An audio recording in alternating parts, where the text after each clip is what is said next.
اکثر عورتوں پر قربانی ضروری ہوتی ہے، واجب ہی ہوتی ہے، اگر واجب نہیں ہے تب بھی کر لینی چاہیے، چونکہ لوگ سمجھتے ہیں کہ ایک آدمی کا ایک بکرا ہوگا تبھی قربانی ہوگی۔ نہیں نہیں نہیں، ایک آدمی کا ایک بکرا یہ چھوٹے جانور میں ضروری ہے کہ ایک آدمی کا ایک ہی جانور ہوگا، لیکن بڑے جانوروں میں 7 حصے کی گنجائش رکھی ہے۔ اب 1500، 2000، 2500، 3000 کا حصے میں ہم کون سے مر جانے والے ہیں؟ 2500، 3000 کے تو ماں بہنیں تمہارے کپڑے ہوتے ہیں، 2500، 3000 کے تو تمہاری شاپنگ ہے 10,000 کی پہنچ جاتی ہے، تو 2500، 3000 کی قربانی تم کرو گے، اس میں کون سا تمہارا نقصان ہونے والا ہے؟ اگر واجب نہیں ہے تب بھی، واجب ہے تو تب تو کرنی چاہیے۔ اب بہت سے لوگوں کی سوچ کیا ہے، بعض لوگ اپنی ناواقفیت کی وجہ سے، یعنی نہ سمجھ رکھنے کی وجہ سے یہ سمجھتے ہیں کہ قربانی کرنے سے تو گوشت حاصل ہوتا ہے، اور قربانی کے دنوں میں سبھی قربانی کرتے ہیں تو گوشت کی ضرورت تو رہتی نہیں ہے، اس لیے قربانی کی بجائے اگر ان دنوں میں قربانی کی قیمت صدقہ کر دیا جائے یا کسی دوسرے نیک کاموں میں لگا دیا جائے تو یہ زیادہ بہتر ہے۔ لوگوں کی یہ سوچ ہے کہ قربانی کے دن تو گوشت ہوتا ہے، گوشت تو سب کے گھر پکتا ہے،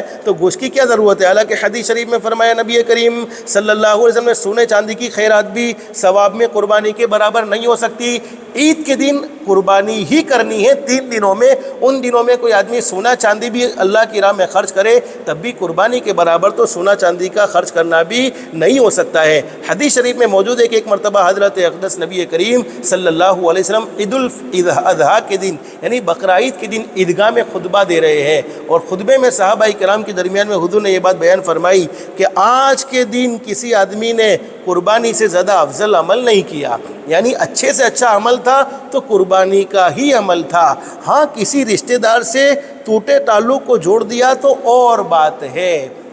یعنی کئی دنوں کی دشمنیاں تھی لیکن عید کے دن بول چال ہو گئی ہے، عید کے دن معافی شافی ہو گئی ہے تو یہ اور بات ہے، ورنہ عید کے دن قربانی سے افضل کوئی عمل نہیں ہو سکتا ہے۔